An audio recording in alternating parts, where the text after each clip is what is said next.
Ju përshëndes të gjithëve, mirë se vini në Tirana Live, do të jemi së bashku për të parë zhvillimet kryesore të ditës së sotme. SPAK ka zbuluar përmes dokumentave zyrtare se si gënjen Sali Berisha për thirrjen në prokurori për 21 janarin, duke nxjerrë të gjitha letrat që ja ka çuar kudo, përfshirë dhe grupin parlamentar. SPAK thotë se do të përdor të gjitha mënyrat që i jep ligji, përfshirë dhe detyrimin me forcë, për ta marrë në pyetje për 21 janarin.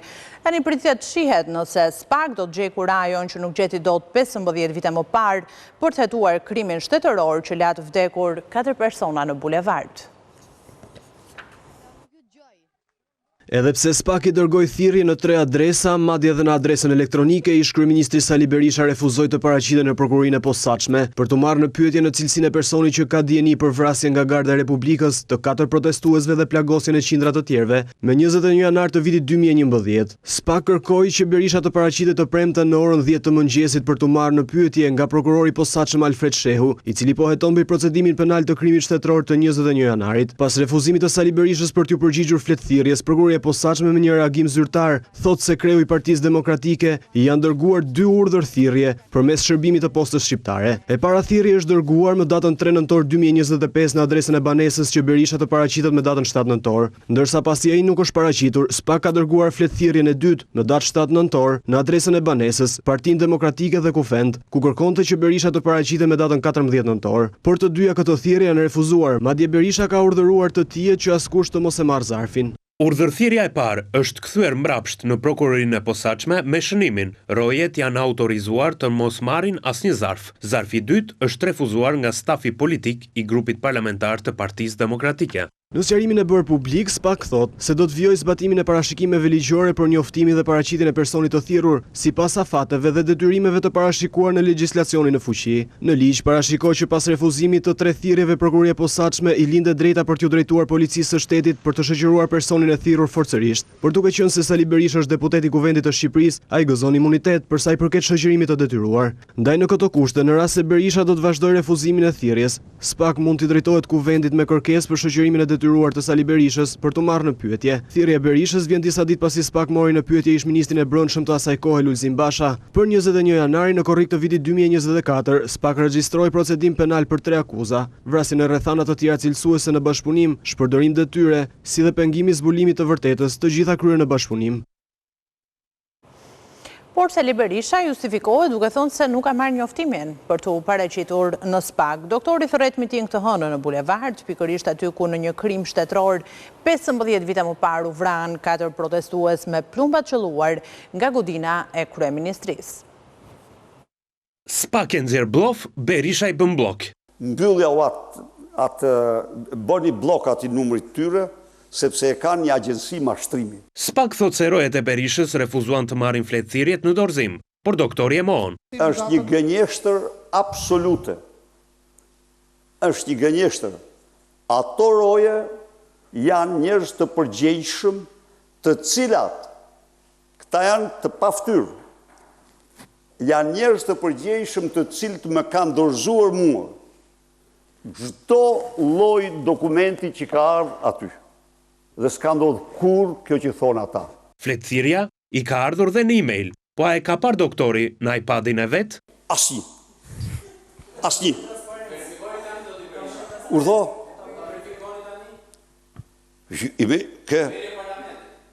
Email, jo, s'kam email në parlament. Unë kam emailin tim. Nuk kam email në parlament.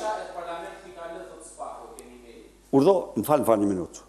Unë email nuk përdor dhe nuk kam email në parlament, qofse kanë hapur dhe është, ato kanë rregulla komunikimi, nuk është emaili ajo që komunikon. Blofi 2 doktorit i erdhi nga Kuvendi. Administrata njoftoi SPAK se fletthirrja u refuzua nga grupi parlamentar i Partisë Demokratike, me në krye Gazmend Bardhin. Jo vetëm Bardhi, por asnjë deputet i Partisë Demokratike nuk firmosi për të marrë në dorëzim fletthirrjen e Berishës. Doktori akuzon se po i bëjnë puç postar. Kush se ka pranuar? Pyetja ime zoti Berisha. Jo, një minutë. Jo, shiko, ky është i mashtrimi. Atëherë po kanë bërë këtë, po kanë thënë këtë, janë mashtrues ordiner. Unë s'kam pranuar.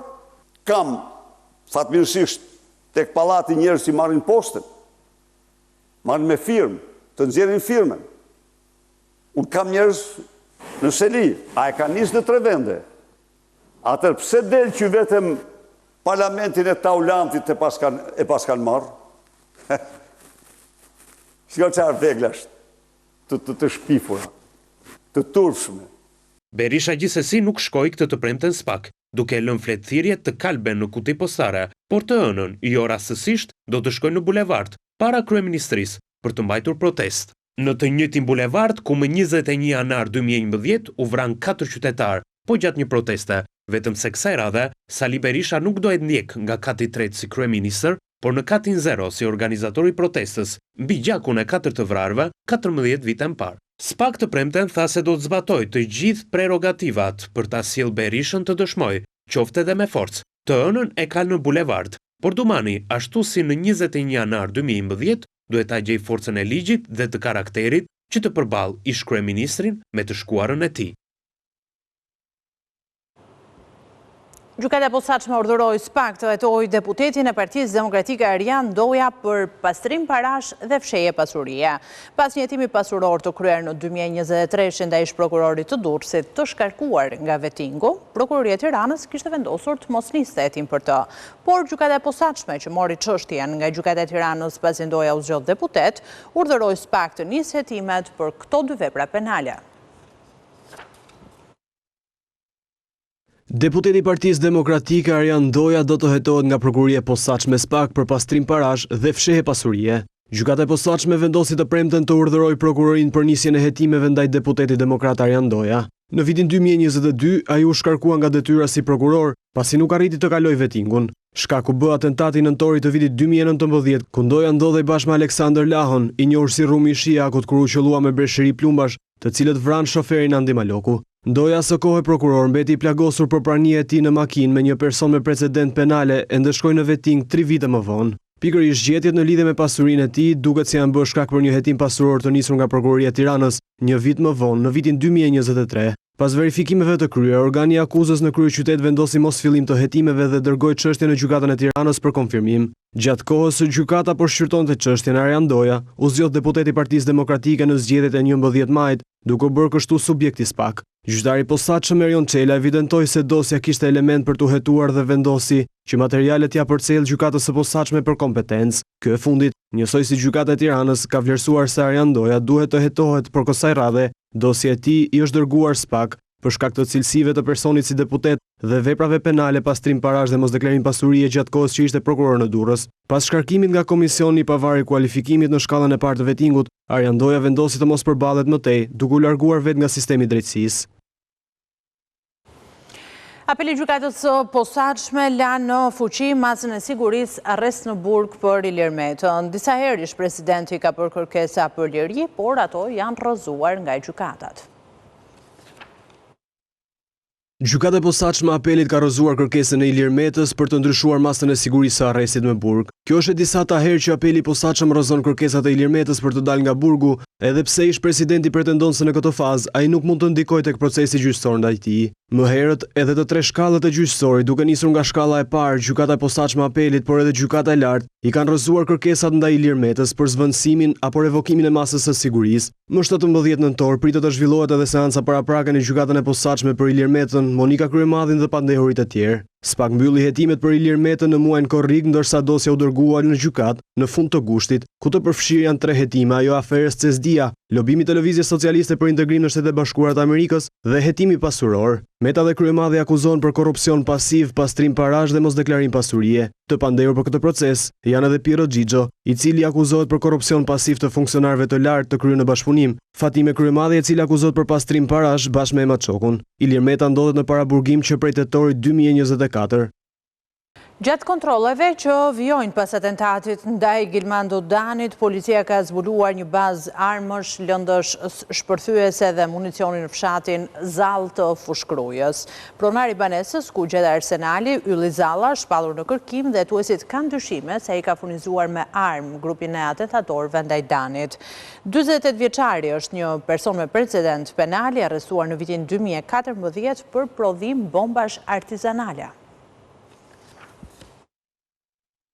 Policia gjeti një bazë armësh dhe municionesh në fshatin Zall të Fushkrujës gjatë kontrolleve që po kryen në zonë prej disa ditësh, pas atentatit mafios që ndodhi të hënën pranë Rinasit. Ka dyshime se kjo bazë mund të jetë vendi ku mund të jenë pajisur me armë togat e ekzekutimit të Gilman Dodanit në këtë atentat. Grupi hetimor po kryen verifikime për këto dyshime, bazuar në gjurmët e krimit, dëshmitë e personave të marrë në pyetje dhe numrat e armëve të gjetura në makinën e djegur të atentatorëve. Policia ka shpallur në kërkim Ylli Zallën, pronaren e banesës ku u gjetën armë, municione, lëndë shpërthyese dhe bomba, i dyshuar se mund të ketë lidhje me autorët e atentatit ku u vra Gilman Dodani dhe mbeti plagosur Muçi Shaljani.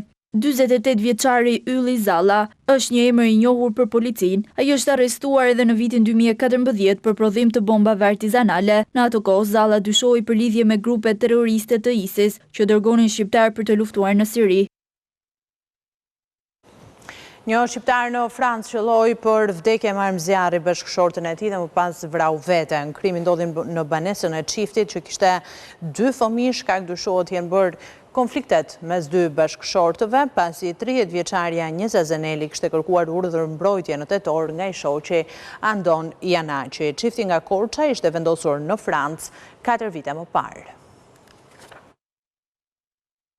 Një ngjarje e rëndë ka tronditur qytetin Brest të Francës pasi një çift bashkëshortësh shqiptar nga Korça e ngjetur të pajet brenda apartamentit të tyre. Policia franceze ka raportuar se Andon Janaçi, 36 vjeç, ka vrarë me pushk gjahu bashkëshortën e tij Njeza Zeneli, 30 vjeç, dhe më pas ka kryer vetvrasje. Ishte një banor i zonës i cili ka telefonuar policinë franceze rreth orës 16:30 minuta të së njëjtës pasi dëgjuan të shtënat. Çifti ishin prindur të 2 djemve 9 dhe 3 vjeç dhe në momentin e krimit makabër 3 vjeçari ka qenë në shtëpi, sipas asaj që raportojnë mediat franceze. Djali i madh 9 vjeçar i çiftit ndodhej në shkollë në momentin kur ndodhi ngjarja dhe tashmë autoritetet franceze kanë deklaruar se 2 fëmijët e mitur janë në përkujdesjen e shërbimit social të tyre.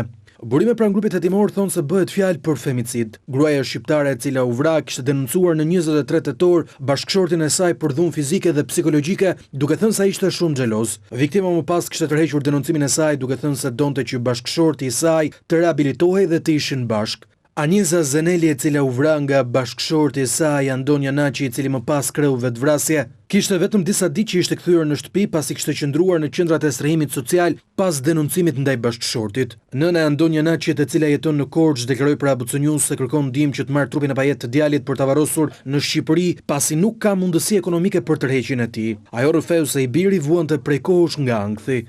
Të masini djalin këtu se mu s'kam të lejtë i ke në Francë të marrë djalin. Do të më sini trupin e djalit këtu.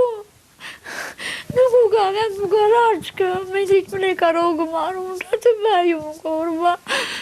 Paula Janaçi, motra e 36 vjeçarit, tha se do të kërkojnë që nipërit e saj t'i marrin për të rritur në Shqipëri, sepse nuk duan që kujdesarinë e tyre t'ia lënë shtetit francez. Në fëmijë thonë të marrë shtetin, ne duam fëmijët t'i marrim këtu. Të bëjmë një neve, një nga nana gjushe e vetë, një neve. Se e kemi shumë plak në zemë për mi. Andon Janaçi, 36 vjeç, dhe Njeza Zeneli, 30 vjeç, ishin zhvendosur në Francë 4 vite më parë dhe ishin me qëndrim të ligjshëm në këtë shtet. Qeveria nuk do të tentoj më që të shkarkojë Erion Veliajin, por Ogerta Manastirliu mbetet kandidate e Partisë Socialiste për Bashkinë e Tiranës, kur t'i vi koha e garës. Kryeministri ka mbyllur debatin lidhur me Bashkiakun e Tiranës, si dhe derën e ndryshimeve në qeveri, pasi SPAK nisi hetimet për tunelin e Llogaras. Në një intervistë ekskluzive për Real Story, Edi Rama thotë se ndryshe nga Fatos Nano, ai është një baba politik i Partisë Socialiste, por pa bi politik, duke mbyllur dhe zërat se ai ka preferenca për dikë që mund ta pasojë apo ta vrasë atë politikisht. Rama tha se institucionet e drejtësisë duhet hetojnë prokuror të SPAK që sillen si militant partije, por tha se partia e tij nuk do të fusë kur duart tek drejtësia e re.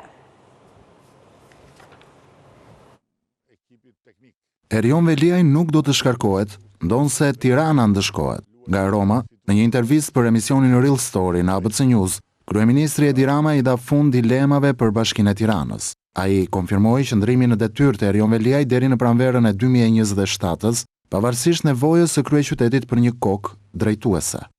Po nuk do shkojmë t'i biem murit me kokë, se të shkosh kundër një vendimi që ka marrë gjykata kushtetuese apo cila do gjykatë, shkosh t'i biesh murit me kokë edhe të praktikisht të hysh në konflikt me sistemin që ke zgjedhur që është sistemi demokratik dhe unë nuk mund të hyj në konflikt me zgjedhjen strategjike dhe historike që kam bërë dhe kemi bërë si Parti Socialiste, që i kemi dhënë pavarësinë e plot drejtësisë. Qeveria qëndron kryetari i Bashkisë Tiranës deri në 2027. Ai nuk mund të shkarkohet.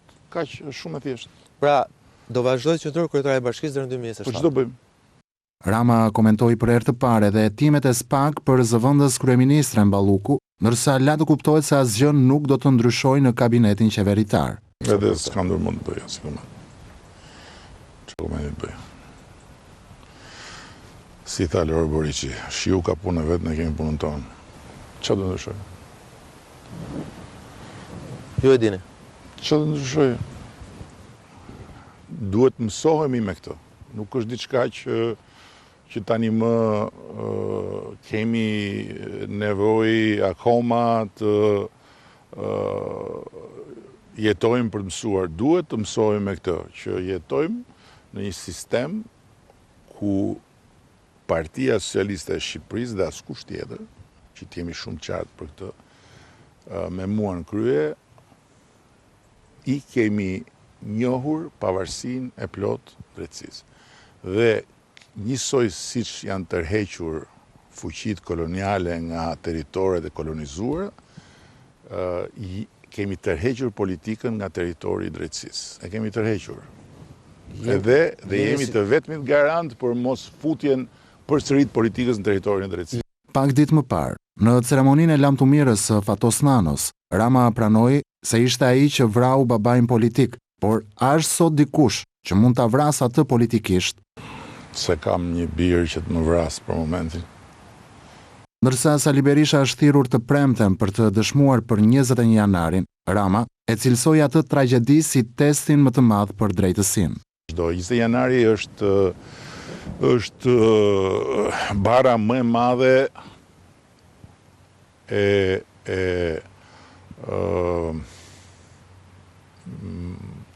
si thoshe mos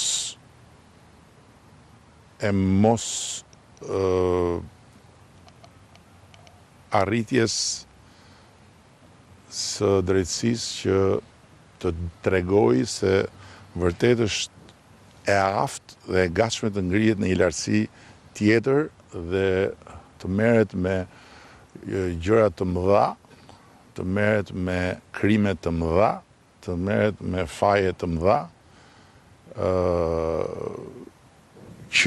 që vendosin standarde dhe vendosin gur të mëdhenj në këtë rrugë. Kështu që shpresoj shumë që të jetë një fazë re dhe finale e procesit dhe të mos jetë një epizod për atë spektaklin e parakalimeve aty para spakut ke stacionit trenit që është bërë një shëmtie e madhe në vete. Ndër të tjera, Rama u ndal edhe tek rrugëtimi i Shqipërisë drejt Bashkimit Evropian, ndërsa e cilsoi një lajm të mirë faktin që Italia merr presidencën e Bashkimit Evropian pikërisht në një moment kyç për fatin e Shqipërisë në Europë. Është një përkim i jashtëzakonshëm pozitiv në vazhdën e përkimeve të këtyre viteve të fundit që kanë praktikisht përshpejtuar në mënyrë eksponenciale, do thosha, procesin. Kështu që është një përshpejtim i jashtëzakonshëm dhe ai është një përkim i jashtëzakonshëm për faktin që nëse ne ja dalim me sukses të mbyllim negociatat brenda 2027-s, atëherë Italia 6 muajt e parë dhe posaçërisht kjo kryeministre do jenë një dorë e fatit në këtë proces. Unë jam në studio me zotin Frok Çupi për të diskutuar për gjitha këto çështje të nxehta. Përshëndetje, faleminderit zotin Çupi. Faleminderit juve. Unë dua që ta nis me apelin që pati edhe kryeministri Edi Rama në këtë intervistë që ndoqën për çështjen e 21 janarit, duke marrë shkas nga zhvillimet e ditës së sotme. E keni ndjekur në fakt qoftë reagimin zyrtar që ka patur prokuroria e posaçme që ka bërë me dje se i ka çuar Sali Berishës 2 fletëthirrje, posa kaq dhe reagimin e këtij të fundit kur thotë se nuk ka marrë asnjërin prej tyre. Çfarë po ndodh? Ndodhin gjëra paralele, po mbi të gjitha po ndodhë dhe ajo është farë shmërëndësishmja në historinë tonë 30 vjeqare, po mbyllet kapitulli i dhunës shtetërore. Të me thënë, me mbylljen e vrasjeve të 21 janarit, shoqëria jonë mund të hyjë në radhën e shoqërive njerëzore, shoqëria politike, thëmë, të vendeve të normal. Larja e këti mëkati shumë të madhë shtetëror, e këti krimi shumë të madhë shtetëror, ka marrë kohë Shqipërisë dhe i ka konsumuar nerva, i ka konsumuar dignitet, i ka konsumuar dëmshuri dhe të gjitha. Dhe këto të tëra kanë ardhur për shkak të një akti të kryeministrit Berisha për të mbajtur pushtetin me armë, me vdekje. Kjo është historia. Tani jemi në fund, jemi në përmbledhjen e saj. Padyshim Berisha nuk mund të paraqitet në SPAK dhe jam i sigurt që s'ka për të shkuar me këmbët e tij. Po si do veprojë dhe marrë me forcë? Po si pas ligjit, sot SPAK komunikoi një vendim të tij që do të zbatohet ligji në marrjen e tij. Për arsye se këtu ka një përplasje shumë të fortë domosdoshmërish. Domethënë, Sali Berisha është i domosdoshëm të dëshmojë në SPAK dhe të paguaj për vrasjet. Dhe ndërkohë, SPAK është i detyruar patjetër që të ketë Sali Berishën atje. Sot për sot do ta ketë padyshim. Nesër, kur ta marrin, mund ta kenë thjesht si të pandehur. Po, ngjarja e 21 janarit është krejt e qartë, kështu që brenda 24 orësh ai mund të përfundojë në pranga, patjetër. Cilat, do me thëmë, këto janë pritshmëritë që ju keni, se duhet i referohen pak edhe përgjigjes që dha kryeministri Edi Rama në intervistën që ndogjëm, kur tha se çështja e 21 janarit është një nga shembujt kryesor të dështimit të drejtësisë, duke patur parasysh se ka qenë gjykata e Strasburgut që ka kthyer në institucionet e drejtësisë shqiptare? Shiko, në këtë rast besohet megjithëse është ide themeltare e drejtësisë që kur ka lindur drejtësia, do të thënë gjykata. Është një ide themelore ku thuhet, dhe ne shqiptarët e kemi shumë të adoptuar, që gjaku nuk shkon hub, thuhet në veri dhe nuk hum gjaku, thuhet në jug. Gjë që vjen nga drejtësia hyjnore. Për thënë vërtetën, mirë, por në këtë rast është aplikohet në drejtësinë njerëzore, në drejtësinë e ligjit, drejtësinë e gjykatave. Kështu që kryeministri ka një të drejtë shumë të padiskutueshme se krimi që aq i masa nuk ja doli as qeveria, nuk ja doli as struktura e posaçme e luftës kundër krimit, ja doli as gjykata speciale, nuk ja doli as ushtria, nuk ja doli as policia, nuk ja doli as populli shqiptar, nuk ja doli të mposhte vrasësit e 21 janarit. Kështu që për këtë arsye që e dështuar. Mirë, për në rastin tonë, kjo dëshmon se njerëzit kanë shpresë. Me ndëshkimin e tyre, njerëzit marrin shpresë, jo vetëm familjarët e viktimave. Marrin shpresë tërë njerëzit që ishin dhe janë potencialisht kandidat për viktima të pushtetit dhunës. Është frikë kjo e Berishës, mënyra si u qas kësaj thirrje? Shiko, Berisha ka frikë për vete tani dhe ka drejt këtë frikë sepse ai nuk del më nga burgu, për arsye se ai edhe 70 vjet jetë të ketë, do jetë padyshim 30 vjet, 40 vjet, ato janë dënimet përjetshme në këtë rastin e vrasjes njeriu.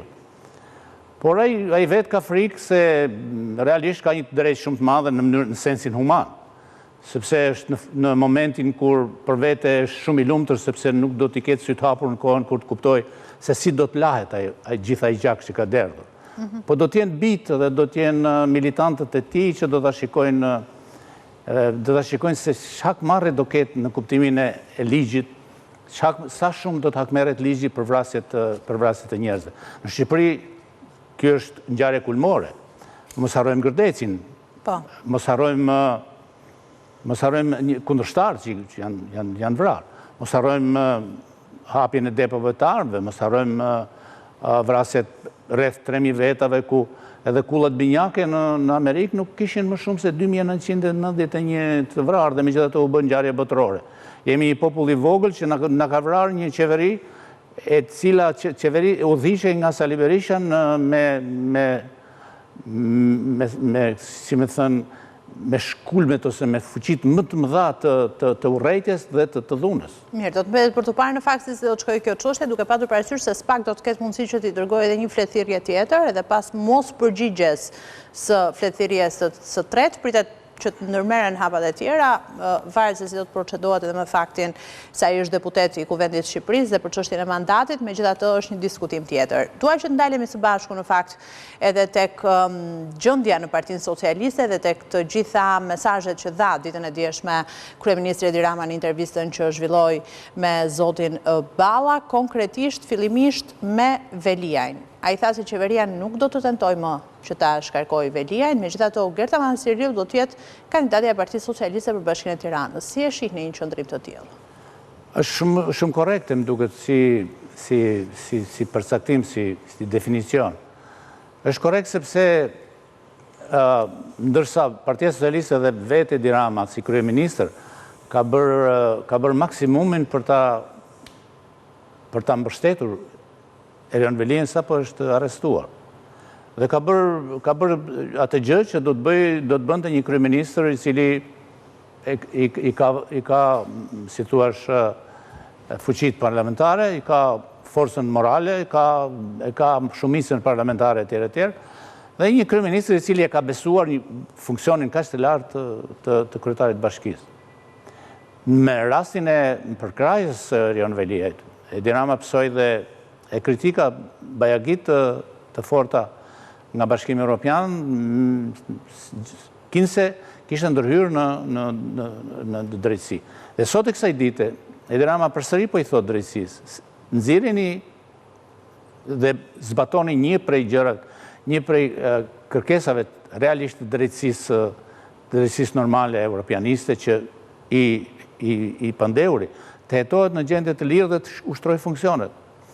Dhe çështja ka mbetur këtu, do me thënë që gjykata kushtetuese duhet të ushtrojë autoritetin e vet, si me thënë të mos e shem shtëpinë siç e ka shembur dhe ta lërë gërmall, po ta ndërtoj. Ta rindërtoj, do me thënë. Do ta nxjerr para tha nga burgu se vendimi pastaj është no sense, është pak absurd, bien kundërshtim. Ndërsa zonja Manasiriu do jetë kandidate padyshim sepse Erion Veliaj edhe sikur të mos kishte ndodhur asgjë.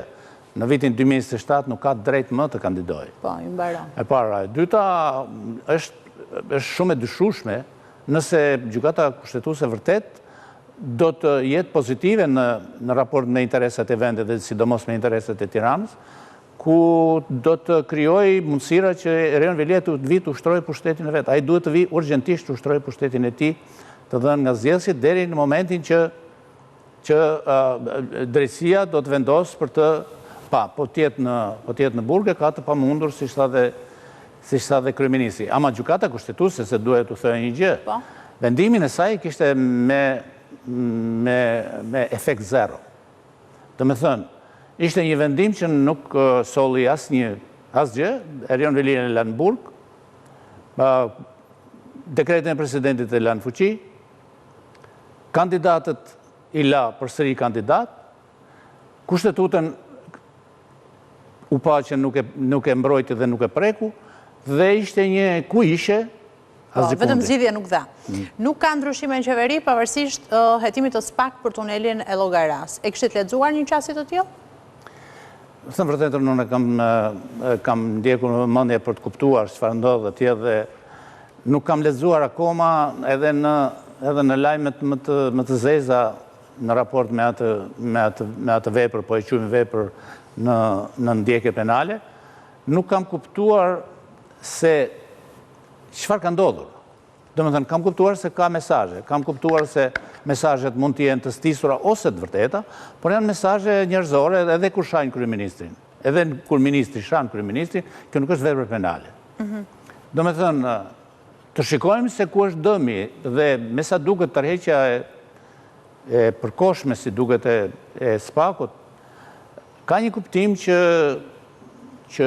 mund të jetë avancuar mbi bazën e disa fakteve, provave të paqena, ose është fjala për të mbledhur prova të tjera të cilët dëshmojnë se në momentin që është hapur lajmi, është hapur pa pa provat plot. Nuk kam një birë politik që mund të më vras politikisht ose të më zëvendësoj.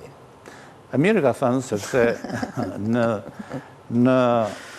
shikon në politikën tonë, edhe në Partinë Socialiste, për të thënë vërtetën, njihet babaj, por nuk njihet djali, nuk njihet biri.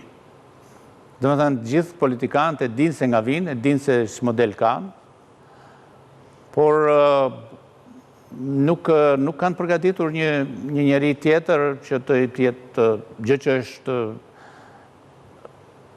në gjithë Europën kështu po ndodh, nuk e ditë se kush është. Ama politikanët për nesër përgatiten më së shumti në opozit.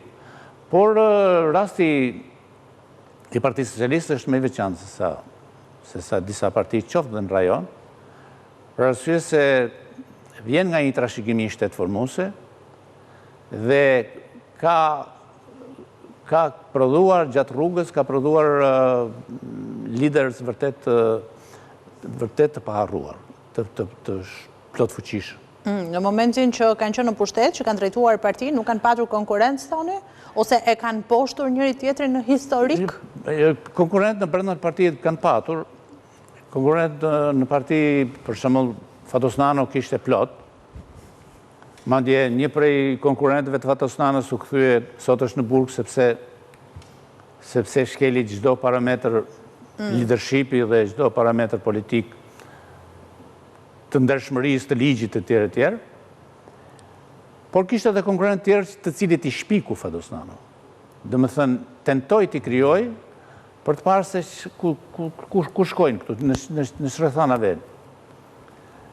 Kjo e bëri Nanon edhe më shumë të qortushëm, por edhe më shumë simpatik për një pjesën tjetër civile të shoqërisë. Ndërsa me Edi Rama ndodh një gjë tjetër. Edi Rama është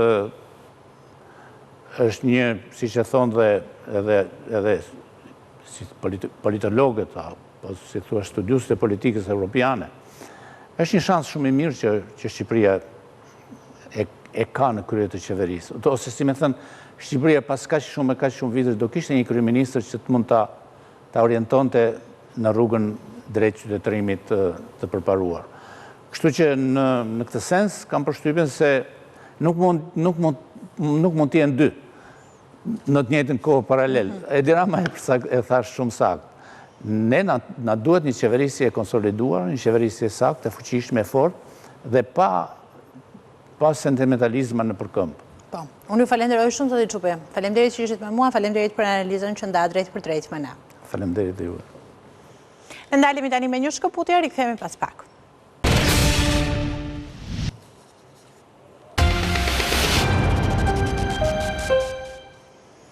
Jemi sërish së bashku, do të ndalemi tani me të tjera zhvillime. Fondi Monetar Ndërkombëtar thotë se Shqipëria është ndër vendet me rritjen më të shpejtë ekonomike në Europë. Shefja e misionit të FMN-s në Shqipëri në përfundim të tij vlerësoi se vitin e ardhshëm rritja parashikohet në nivelin e 3.6%, ndërsa theksoi uljen e papunësisë në nivel rekord. Qeveria shqiptare zotohet për vazhdimin e konsolidimit fiskal, ndërsa sipas Bankës së Shqipërisë, kursi i lirë i këmbimit ka mbajtur dhe çmimet nën kontroll. Ekonomia shqiptare ka pasur rritjen më optimiste në Evropë. Ky ka qenë vlerësimi i bërë nga Fondi Monetar Ndërkombëtar në përmbyllje të misionit 2 javor në Tiranë. Shefja e misionit të Fondit Monetar Ndërkombëtar për Shqipërinë, Anke Weber, tha se edhe ulja e nivelit të papunësisë është një fakt shumë i rëndësishëm. Shqipëria quhet si një prej ekonomive me rritjen më të shpejtë në Europë. Ne parashikojmë rritje ekonomike në 3.5% në 2025 dhe 3.6% në 2026. Ky është nxitur nga kërkesat e brendshme dhe sektori i turizmit. Sektori bankar vazhdon të mbetet likuid. Norma e papunësisë ka arritur në norma të ulta historike. Shefja e misionit të Fondit Monetar Ndërkombëtar kërkoi që të bëhet kujdes me zbatimin e disa elementeve të paqes fiskale, pasi mund të cënojnë progresin e bërë deri më tani në mbledhjen e të ardhurave. Lidhur me paqen fiskale, ne kemi parë draftin e fundit të qeverisë. Vrem që qeveria ka bërë përparim në forcimin e administrimit të ardhurave, por disa elementë të propozimit mund të minojnë progresin e Shqipërisë në administrimin e tatimeve dhe të krijojnë disa rrisqe për drejtësinë. Ministri i Financave Petrit Malaj theksoi se në fokus tashmë do të jetë vijimi i konsolidimit fiskal dhe ulja e borxhit publik.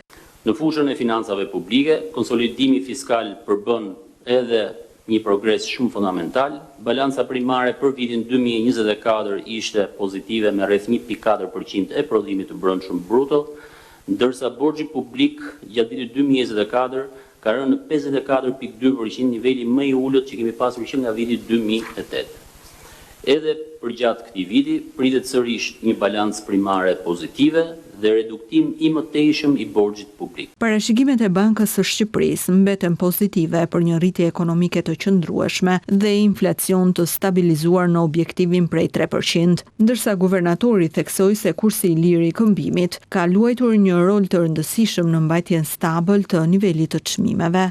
Në vijat përgjithshme, projekcionet tona sugjerojnë se ekonomia shqiptare do të vijojë të rritet në horizontin afatmesëm me ritme të parafërta me ato të vitit aktual.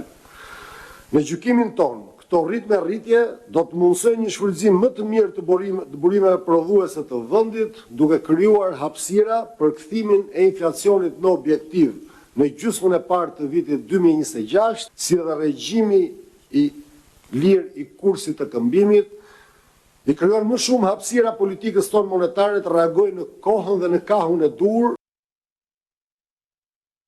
Shqipëria do të ketë një skem të sigurimit të detyrueshëm për banesat dhe bizneset nga fatkeqësitë natyrore. Kjo është jo vetëm një domosdoshmëri për dëmshpërblimin e qytetarëve në raste katastrofash natyrore, por edhe një kërkesë e Bashkimit Evropian. Aktualisht është në konsultim publik një draft për sigurimet nga tërmeti. Shqipëria do të ketë një skem të ri sigurimi nga fatkeqësitë natyrore. Në konferencën vjetore të mbikëqyrësve të sigurimit që mbahet për herë të parë në Ballkan, kryeministri Edi Rama paralajmëroi ndryshime ligjore për sigurimin e detyrueshëm të banesave në përmbushje dhe të direktivave që vijnë nga Bashkimi Evropian. Ne mund të mos parashikojmë dot çdo katastrofë, por mund të fortifikohemi për të përballur e për të rrimë këmbur. Të ndërtosh një rezistencë të tillë duhet një mendësi e ndryshme, proaktive. Përfshirja e sigurimit në politikat tona publike duke e lidhur me rezistencën klimaterike, bujqësinë, infrastrukturën dhe rrjetet e sigurisë sociale do të përmirësojë njerëzisht qasjen tonë ndaj financimit të rrezikut nga katastrofat. Një strategji gjithëpërfshirëse që bën bashkë sigurimet, fondet rezervë dhe buxhetimin mund të zbusë në mënyrë të jashtëzakonshme rreziqet fiskale nga katastrofat natyrale. Pasi mungesa ligjore, thot Rama, bën që shumë familje dhe biznese të vogla të mbeten pa mbrojtje përballë fatkeqësive natyrore. Pavarësisht përpjekjeve për një mbulim më të mirë me sigurime, ende shumë familje e biznese të vogla mbeten pa mbrojtjen e nevojshme. Dëmi katastrofave të tilla si përmbytjet, zjarret e tërmetet mund të fshin vite punë të mundimshme duke i lënë ata të pambrojtur të vuajnë më gjatë të investojnë shumë më pak për të ardhmet e tyre. Rruga përpara është e qartë, na duhet të zgjerojmë rrjetet tona të sigurisë për të përfshirë më shumë individ, sektore, lloje rreziqesh e të sigurohemi që këto zgjidhje të jenë të mundshme për të marrë nga gjithkush, por natyrisht aq sa është e qartë, po aq është edhe më e lehtë kjo rrugë për të thënë për të parë sesa për të ndërtuar. Ndërsa nisma të tilla si mikrosigurimet do të jenë një ndihmë shtesë për qytetarët. Nisma si mikrosigurimet mund të ndihmojnë në zgjerimin e mbulimit për përfshirjen e bizneseve të vogla dhe individëve me të ardhurat të ulta, duke lidhur ngushtë sigurimet shoqërore me zgjedhjen e orientuar nga tregu. Kur bëhet me sukses, sigurimi gjithëpërfshirës jo vetëm ofron siguri, por i përcakton role qeveritare nga të qenit thjesht frenuese tek të qenit mbështetëse proaktive që nxisin gatishmërinë e rimëkëmbjes. Aktualisht, Shqipëria ka gati një draft për sigurimin e banesave nga tërmetet. Një nismë kjo e ndërmarrë si domosdoshmëri pas tërmetit shkatërues të vitit 2019. Sipas draftit që është në konsultim publik, sigurimi i detyrueshëm do të mbulojë vetëm dëmet materiale të pronës, duke përjashtuar dëmet trupore jo pasurore, sendet brenda banesës së siguruar apo shpenzimet në lidhje me heqjen dhe zhvendosjen e mbetjeve nga objekti. Ishte gjithçka e përgatitur për Tirana Live për ditën e sotme. Të tjera zhvillimet përditësuara minut pas minute nga vendi, rajoni dhe bota ju mund t'i ndiqni edhe në faqen tonë abcnews.al, njarësh dhe në valët e radios 105 FM. Bashkë përshëndetemi këtu, miru pafshim.